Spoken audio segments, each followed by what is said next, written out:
Okay, so we're going to do hopefully a quick tutorial on rigging our character or adding an armature to this character here. Let me get rid of this clothing. It's a good idea to rig your character up before you add clothing and maybe eyeballs and hair and stuff like that. Any independent objects that will need to be associated with or parented with your primary mesh. Just a little bit easier. It's fine either way. If you already have these things added, it's okay. But I've not deleted my armature. Here's my armature already applied to this character, and I'll just give you a little sense of what you can do once we have it applied. You can actually go into this pose mode with the armature clicked, and within this you can rotate, and you can see how it's influencing the eyeball. And you can see how things deform really, really wonderfully. And if you have weird things happening, like it's pulling the wrong part of the mesh, you can set up what is associated with each bone fairly intuitively through weight painting, which we'll talk about later. So that's the basic mesh. I'm going to select all my bones and clear the transformation. Just to get back to my sort of root pose, my A pose, or potentially T pose, and that's where you want to start. You want to get your model up, if at all possible, to a sort of symmetrical, simple resting pose. I'm going to erase this armature and start from scratch. And a good way to begin is for us. We're going to build this armature from scratch, but as a reference and for future rigging or armature adding to a model, you can actually just save yourself a lot of time by using one of the pre-made rigs that are actually available through an add-on that's packaged in called Rigify. So just click that on in the add-ons section of your preferences, and what that will do is give you the ability to go into the Add menu, Armature, and whereas usually you just have the single bone armature option, you can actually do a human rig. So we'll do a basic human. Well, I'll show you the real deal. So here's the kind of human meta rig. I'm going to scale it up. We'll scale it down so it's about the same size. And you could just drag and drop this on your character and then parent the mesh to this rig with a little bit of adjusting, and you basically be set to go. And this has the simple bones, and you move the bones are rigid. You move them around. The mesh that's associated with it obeys and kind of moves in correspondence. And we'll also be doing facial rigs, which can be done in a lot of different ways. I see a lot of different variations on the facial rig, and you have a lot of room to vary your rigging in general. You can really make it as simple or complicated as you want. Starting out simple, I think, is a good way. And for the body rig here, this is a fairly simple rig, so we'll use this as our guidance for our rig. So starting out, you don't have to click on your character, but I'm just going to do this. And it's good to actually do the same thing we did for part of the time in our modeling session. Let's get rid of this.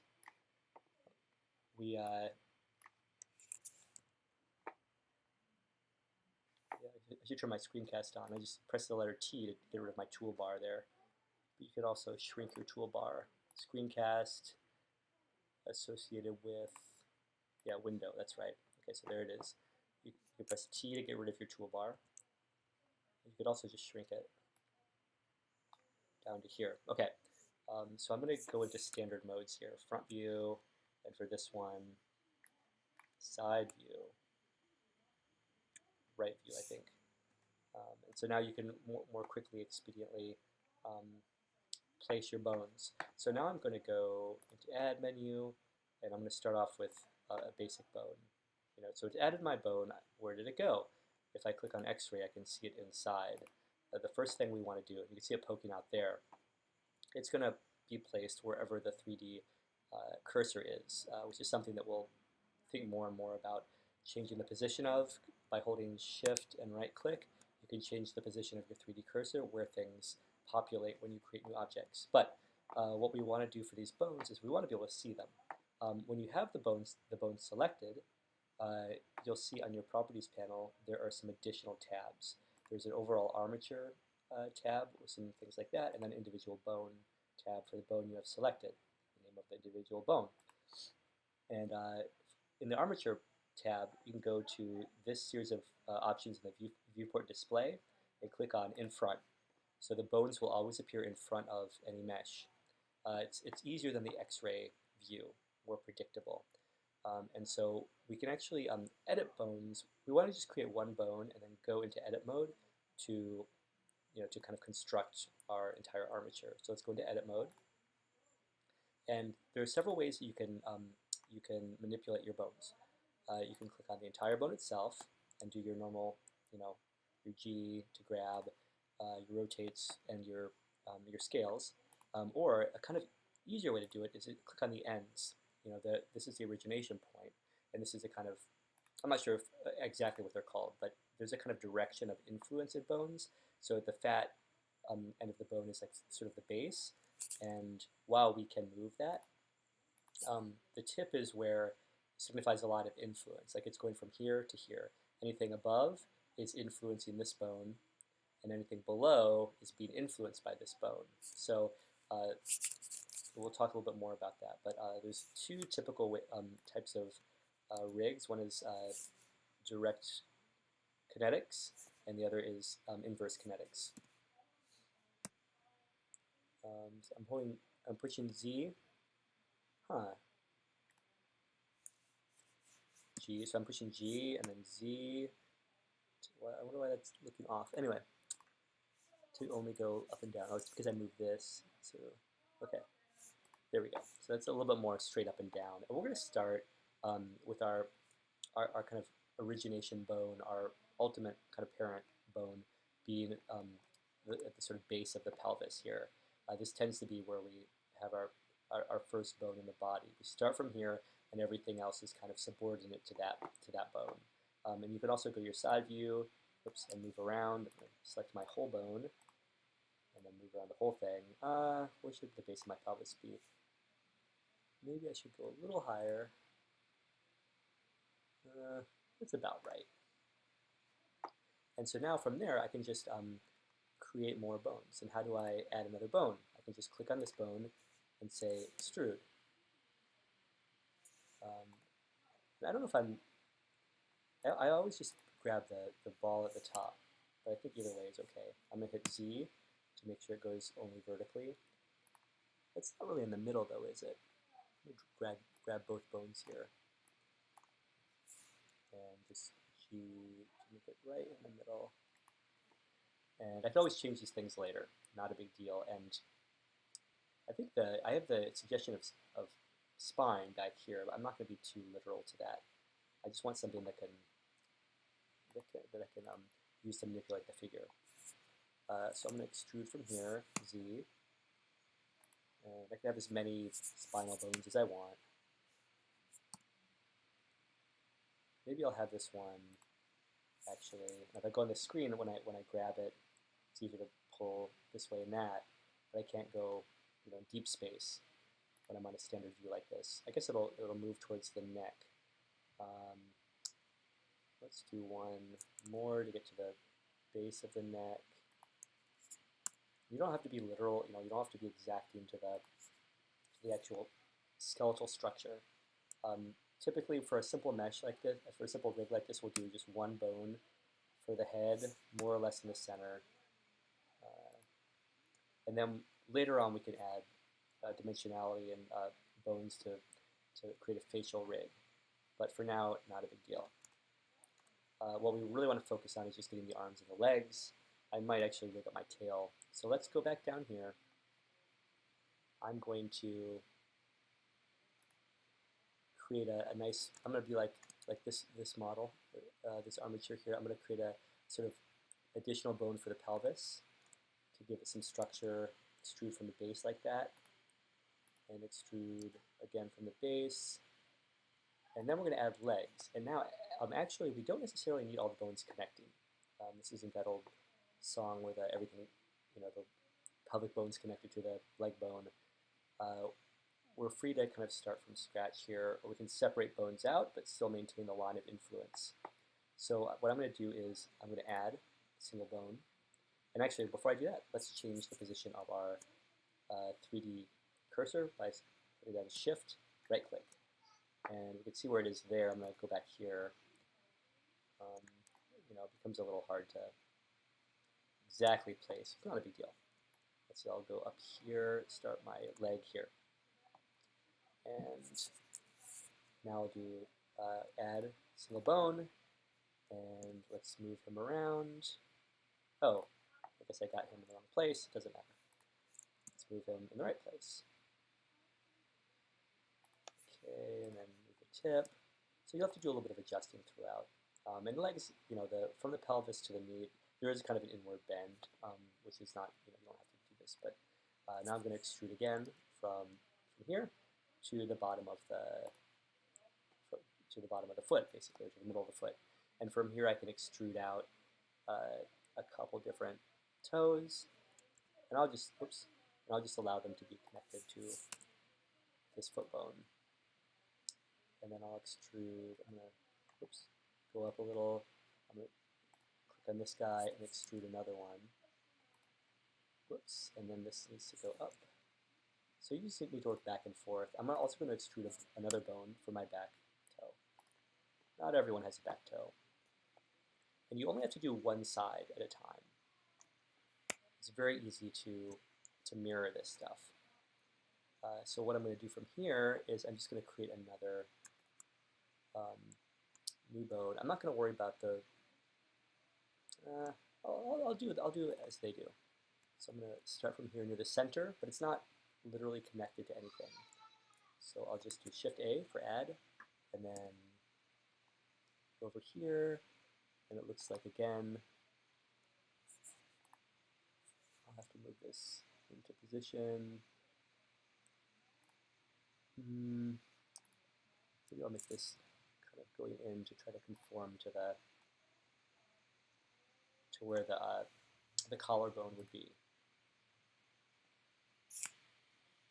Go back into my standard view, and now from here I can extrude the arm bone, and then always you have to do a little bit of modification from view to view.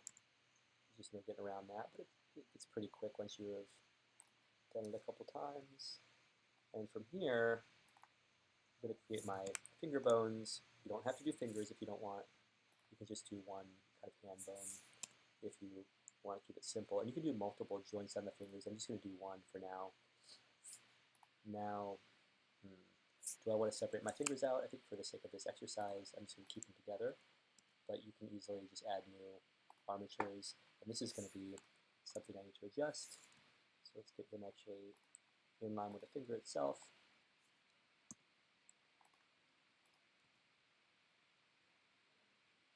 And I guess that's right.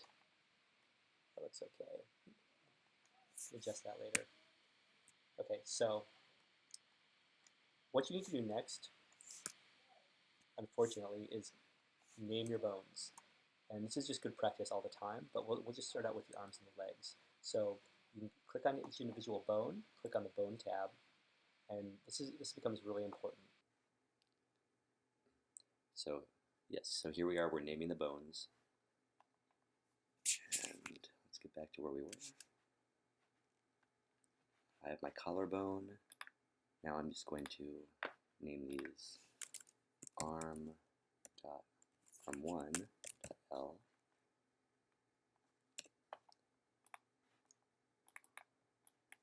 arm2.l,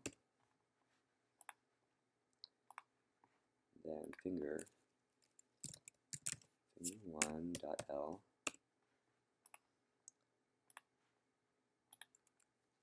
finger2.l, and finger3.l. Okay, so that seems like just busy work, but it actually comes in really handy. I think for a lot of reasons, but off the top of my head, I know that it's handy for painting the weights for if you need to adjust the kind of influence of each bone, the way it influences the mesh. But I'll show you how to duplicate, and we're going to assume that you're renaming your leg 1, left, leg 2 left, like toe 1, toe 2, toe 3, but we'll just pretend like we've done this. But what you do at that point is you can select all these bones, minus this one, oops, and now we'll make sure we're in edit mode, excuse me, make sure we're in edit mode. Now we go into edit mode, and we're going to duplicate this with Shift E, and I right clicked to put it back in its original position, and now we're going to scale,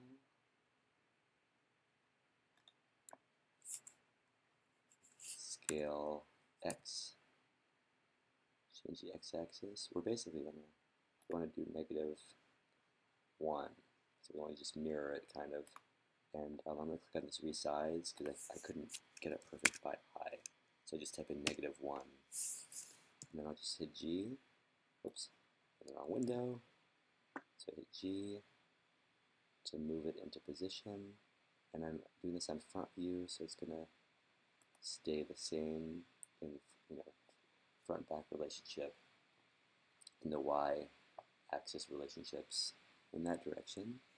And at that point, I can actually adjust the names, and this is actually pretty easy to do. You go up to, let's see, Armature, names, and then foot names. And then I'm actually going to also click strip numbers thing. Doesn't really matter, but when you go to the bones, you can just look at them collar right. Arm 1 dot right as opposed to arm 1 dot left. And that's going to help when you go to actually work on the bones. These things get, even in a simple rig like this, there tends to be a lot of things to manage. So I'm going to Shift key, and then I'm going to scale on the x-axis, pressing X, S and X. And I'll just try to do it by sight. Oops. Let's give it a try. Didn't get it right, so I'll just do it that way. Let's move it over. Hopefully I'll get it more or less right. I can always move these things. That's a little wonky, but oh well.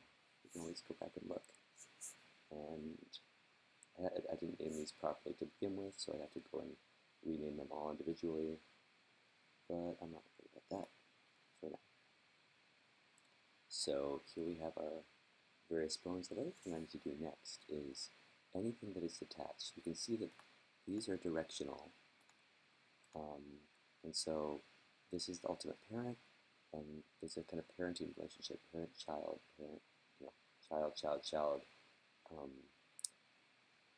There's a lot of influence here that's clear, and these things are detached. So if I was to go into, well, it's not associated with the rigging currently, but if I was to go into pose mode, I could move this around in a way that's completely unrelated to the rest of the mesh.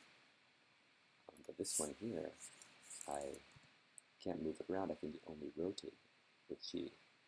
And you can see the line of influence there. This one can move everything. Ooh, these aren't parented either. Yeah, that makes sense. That makes sense, they're independent. But like this one too is free. So I want to actually make these things at least basically connected. So we're going to set up parenting influences here. So I'm going to actually go like this, select, then hold on Shift to select multiples, then the parent. So then I can right click and parent, or go up to Armature and parent and make. And it gives me the option of doing it connected. If I do that, it's actually going to connect them together. I don't want to do that. I want to keep them separate, but I want them to have a line of influence. So keep offset allows them to be kind of connected by influence, but to still be located where they're located.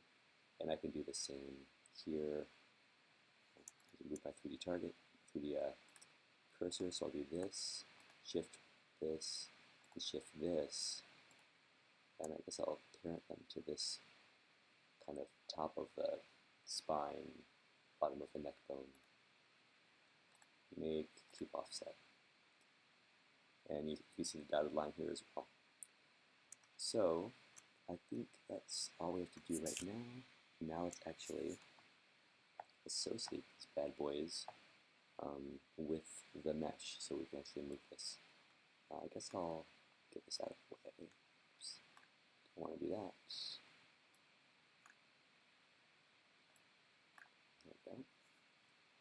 So now we go back into object mode. We click on the mesh and then we shift click into what will be the parent. Now remember, the bone structure or armature is controlling the way the mesh bends, so it is the parent.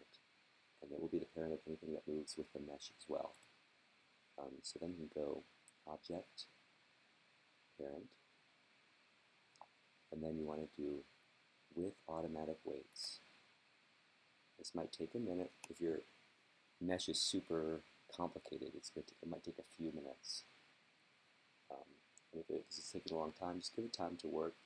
If it takes a really long time, that might suggest that you're trying to animate something which is really too complicated, and you might have to go back and simplify things down a bit when you're starting off. But you can see with automatic weights, that saves you a lot of work.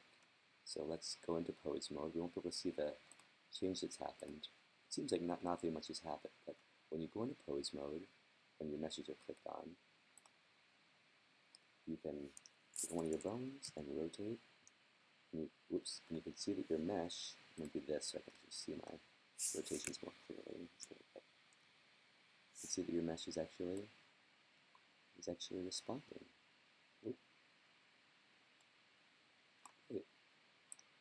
And go around and play with that.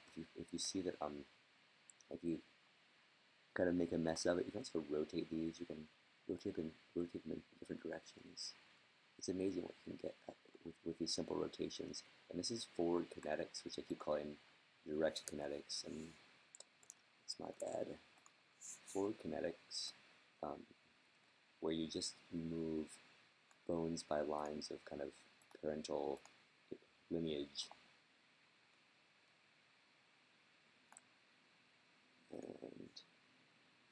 And you can keyframe all of these movements too.